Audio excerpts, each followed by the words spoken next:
E aí, meus queridos, tô tranquilo?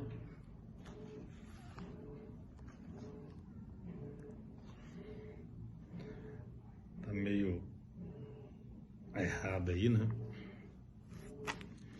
Gente, essa parte aqui sobre a linguagem, ela vai falar o que aconteceu nesse período, na mudança, e ele vai passar para a linguagem tecnológica.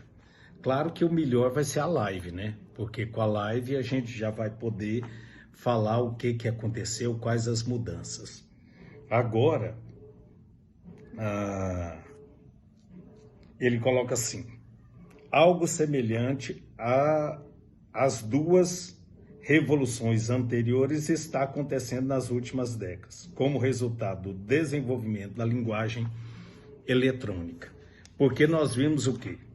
Nós vimos essa linguagem na história com a criação do alfabeto, depois uma mudança incrível no século XV a respeito da imprensa, que com a imprensa as coisas mudaram, e nós vimos anteriormente como que era feita a comunicação, né? Então agora ele passa para agora dessa linguagem tecnológica. Olha como que o autor aqui, o Gilberto Coutrinho, ele vai falar.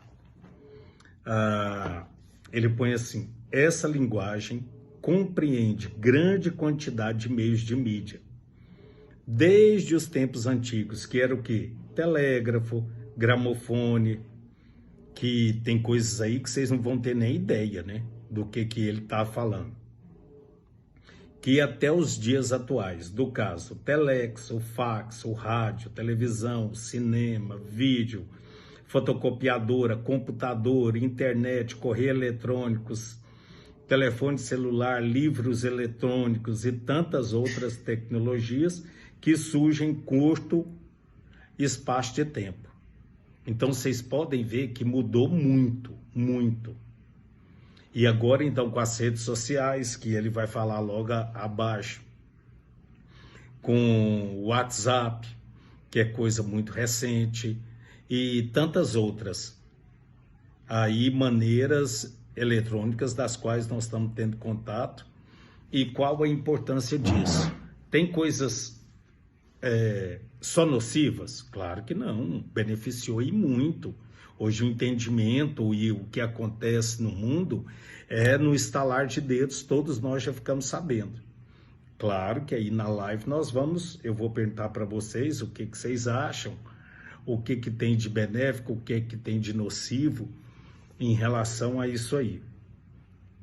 E então eles dizem, os estudiosos de toda essa problemática e desse acontecimento, ele fala que o problema da distância para a comunicação basicamente acabou. Porque tem pessoas que eu vejo aí por vídeo, eu ligo, dependendo do meu plano, eu não pago nada. Se eu tiver aí para falar pelo WhatsApp, ou ligar, ou por vídeo pelo WhatsApp, basicamente não cobra, né? E eu vejo o que está acontecendo do outro lado do mundo com maior facilidade que existe.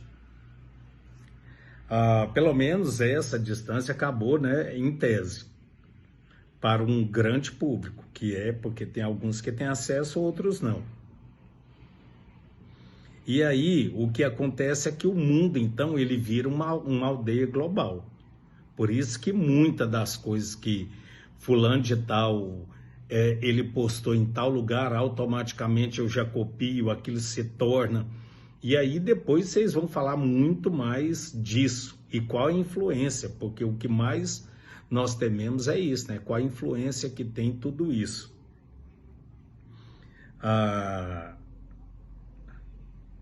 E aí então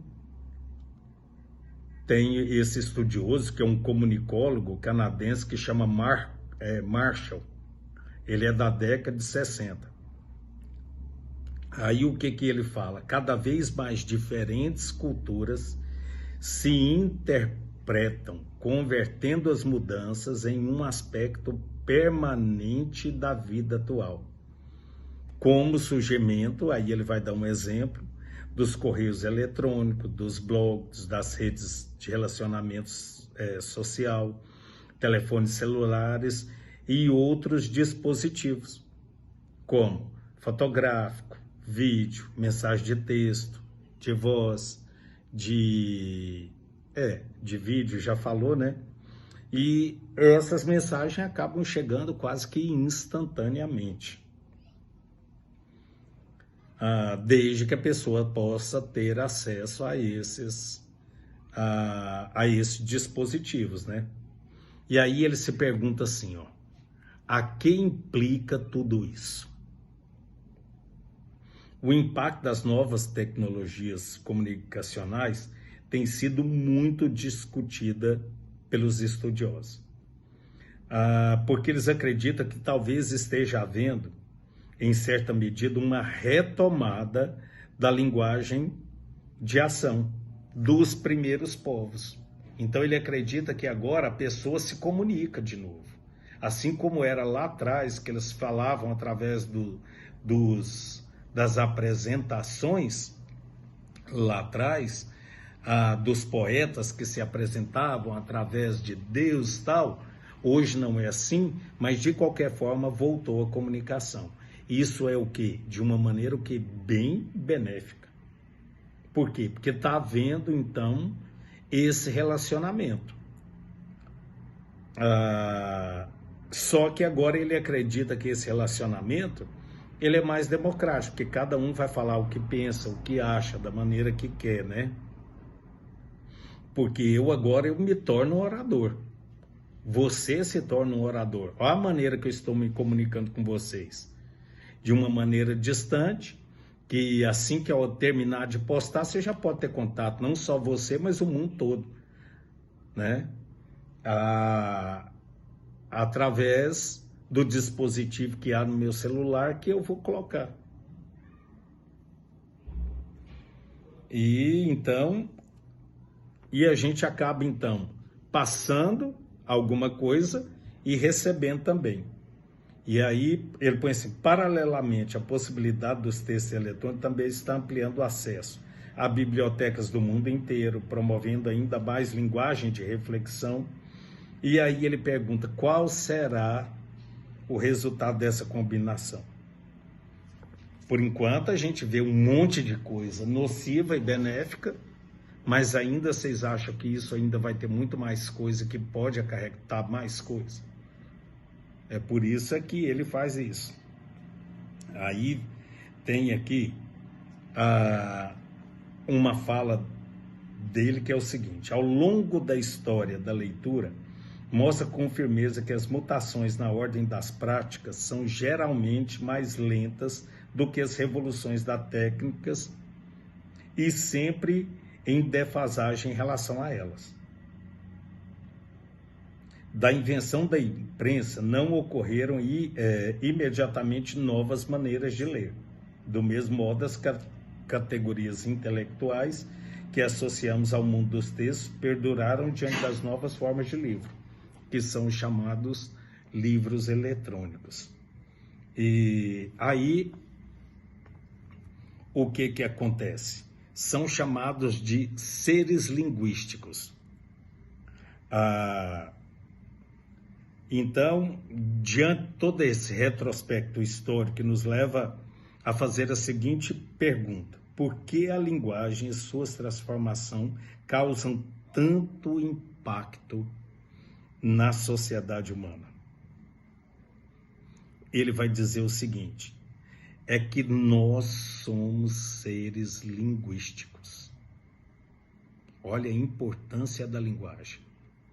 Quando ele diz que nós, mediante todos os estudos dele, quando ele diz que traz muito impacto, porque ele tem uma resposta, porque ele vai falar que nós somos seres linguísticos. Isso é fantástico. Por isso que há uma cautela e por isso que se estuda com bastante cautela isso em filosofia. Porque realmente nós precisamos disso. E não somos só um, não, né? Vários estudiosos vão dizer que nós somos seres linguísticos. De acordo com essa linha interpretativa, é por meio da linguagem que construímos boa parte do que somos no mundo e à nossa volta.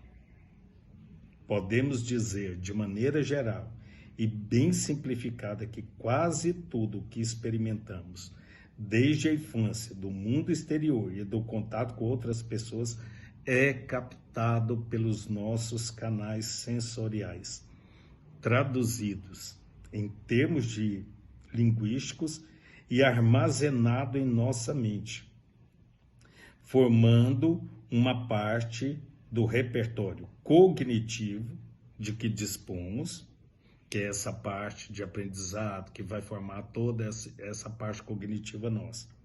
A outra parte desse repertório resulta de processos internos, como a percepção do nosso corpo, das nossas emoções, bem como das relações que estabelecemos entre conteúdos linguísticos externos ou internos, ou apenas interno.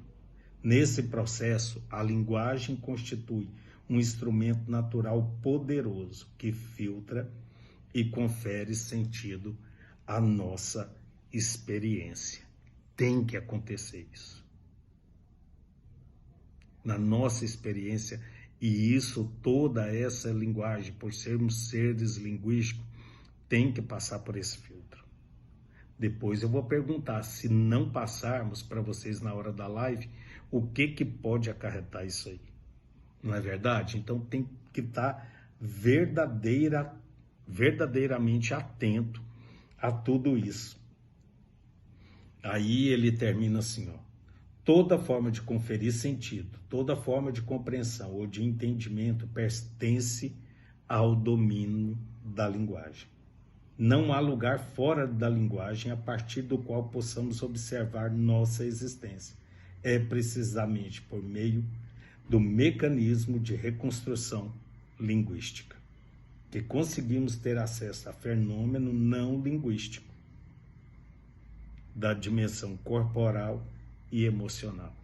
Eu acho isso maravilhoso. Nós vamos ter muito assunto na live, né? Um abraço.